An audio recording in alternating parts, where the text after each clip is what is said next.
if you want to draw a cumulative graph, you should draw like a polygon.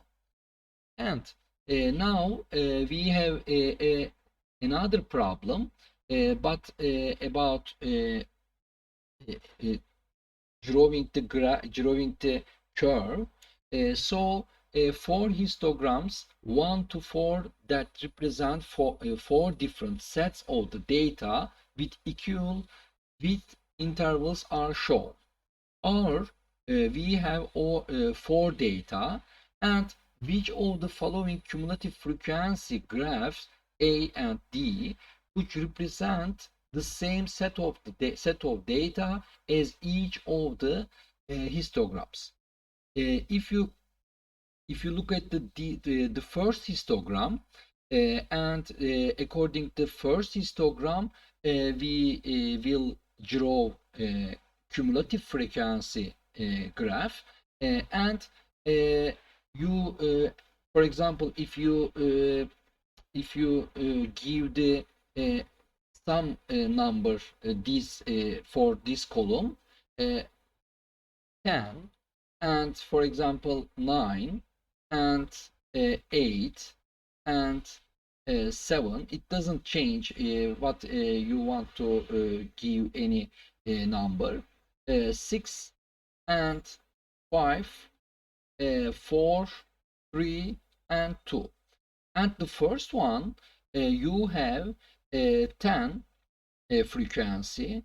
The second one, you have 9, but becomes 19. And the other one, 27 plus 8 plus 7 plus 7 34 plus 6 40 plus 5 45. But please notice that this gain is 9 number, but these values gain is 8 number, and then 7, and then 6.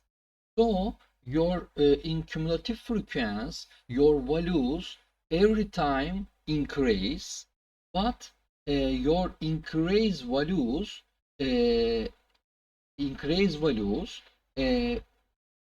very a bit short, and a little number increase. So your curve should be increase, but continues a very little increasing curve, very little increasing you should draw. For example, this situation, your curve like this, because this curve also increase, but your increase amount very little according to before value. If you look at these frequency, for example 1, 2, 3, 4, 5, 6, 7 has value.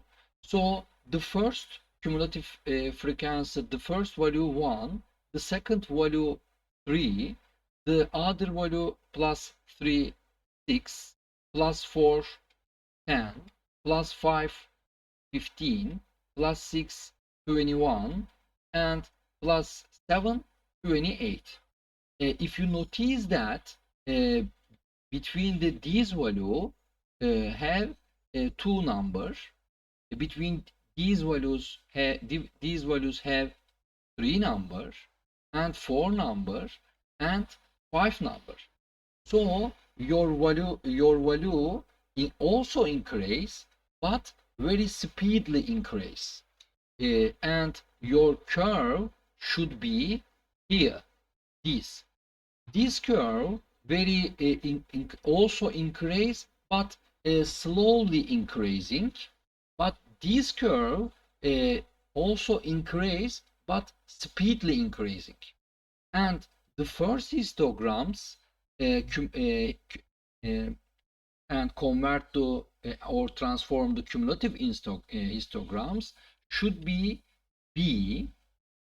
The last histogram should be A, because B curve increase but slowly increasing. The A curve increase but speedily increasing. And the second one also, all values are the same. For example, it should be might be 10. Your values 10 plus 10 plus 10 plus 10 and go on. So in cumulative frequency graph should be the same increasing, not speedily, not slowly. So the second histogram's cumulative frequency should be C. Also increasing, okay, increasing, but the same gain increasing. And the second histogram's cumulative frequency graph should be C. And if you look at the third histogram, before your your values also increase, but for example, this is 1, 2 value, and 3, and 4, and 5. And your frequency table should be the first one 1, the second one 1 r to 2, 1 plus 2, and 3 plus 3, and 6 plus 10, and 10 plus 5. And if we pass this section, plus 4, plus 3, and plus 2, and plus 1, plus 2, and plus 1. Please notice that these values increase before the first 2, second 3, and third 4, and 5. You're increasing very speedily. Then your increasing will be very slowly. Please look at that. Plus 4, plus 3, plus 2, plus 1. And before you're increasing speedily, then slowly you're increasing. So this histogram's cumulative, if we transform the cumulative frequency, before speedily curve increasing, and slowly curve also, both of them increasing, because in cumulative frequency continuously at the value before value at the other one, and at the other value, and they go on. Okay, now why should a cumulative frequency graph never look like the sketch shown below? Okay, I want to learn your assuming or your estimate think about this curve. Why should the cumulative frequency graph never look like this? And if you write via Google Classroom your estimating, I will very happy. And the second questions, your answers, I'm waiting uh, at the weekends. The other topic,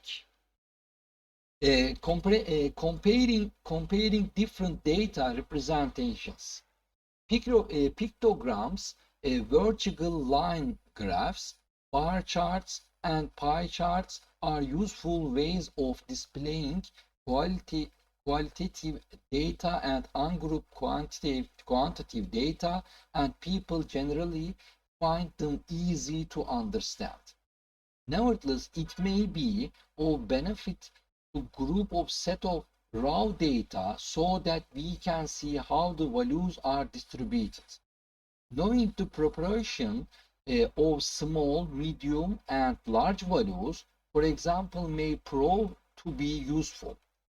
And for small data sets, we can do this by constructions, stem and leaf diagrams, which have the advantage that raw values can still be seen after grouping.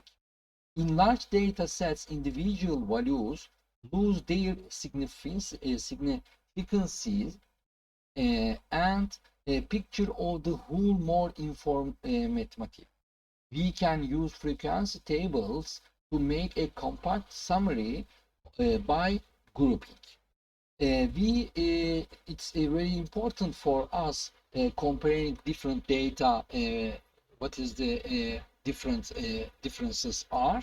So if you have quantitative data, you should use, for example, vertical line pictograms, bar charts, pie charts, etc.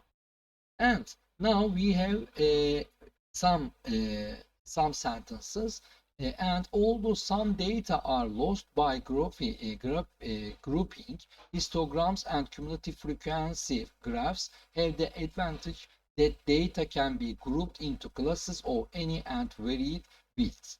The choice of which representation to use will depend on the type and quantity of data, the audience, and the objectives behind making the representation. We have some question, and before we have a table.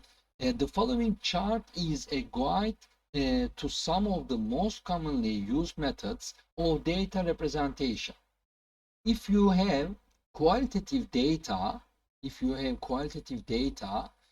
and maybe ungrouped data, you should use this pictogram, vertical line graph, bar chart, pie chart, or sectional bar chart. And if you have discrete quantitative data, you should notice that the data, if the data ungroup or group. If ungroup discrete data, you should use pictogram, vertical line, bar chart, pie chart, or sectional bar chart.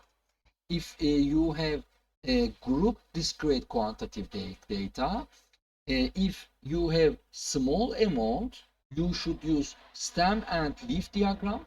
If you have large amount, you should use histogram or cumulative frequency graph. And if you have continuous data, you should use histogram or cumulative graph.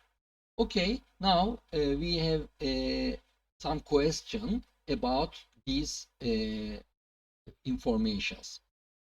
Most importantly, the representation must show the data clearly and should not be misleading in any way. Jamila noted each student's answer when her year group was asked to name their favorite color. List the methods of representations that would be suitable for displaying Jamila's data. Jamila's data are favorite colors of students.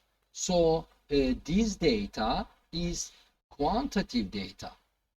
So if this data quantitative data, you should use pictogram, vertical line graph, bar chart, pie chart, or sectional bar chart. You have a qualitative data because uh,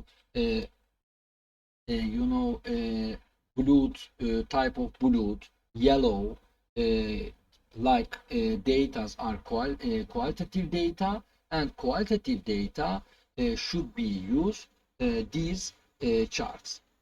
Jamila wishes to emphasize that the favorite color of exactly 3/4 of the students is blue. Which type of representation from your list do you think would be most effective for Jamila to use? Explain why you have chosen this particular type of representation. If you have, if your student have 3/4 of students choose blue, this shows us its ratio. So uh, you should use pie chart, and pie chart is the most useful for showing the ratio. So it may be these degrees, for example 120 is and or excuse me, uh, 90 90 90 ratio in pie chart means 1 over 4. So 270 means 3 over 4.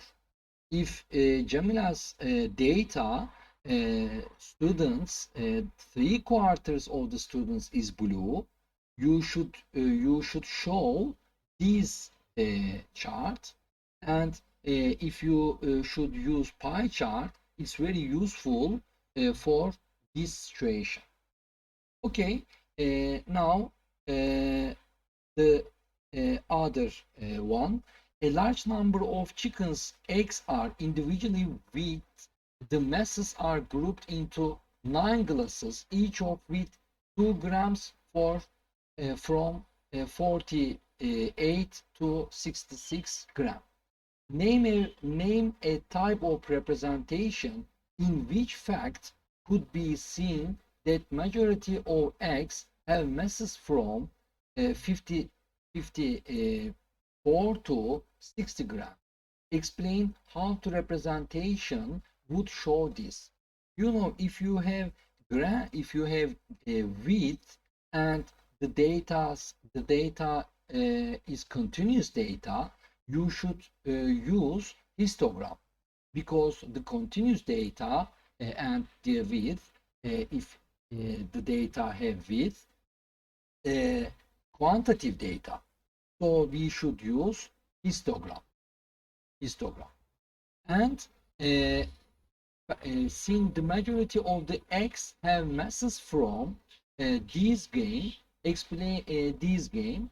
If you show the histogram graph, and with 2 grams, for example 48 and 48 and 50, 50 and 52, 52 and 54, and 54, like, and 54 and 56, 56 and 56 to 60, like 60 to 60 to 2, and 62 to 64. The last one may be like this column, 64 and 66. And if you show these three column greater frequency, sum of frequency, you know, these columns frequency at this point, the second column frequency the point, and the third column frequency this point. These columns have 54 to 60 interval. If the sum of the frequency greater than all frequency sum of frequency multiply 50%, 3 columns frequency, if the sum of the frequency greater than sum of the all data frequency multiply 50%, it should be very majority of the X have masses from 54 and 60. Okay, and the other lesson we will go on. Have a nice day and have a nice weekend.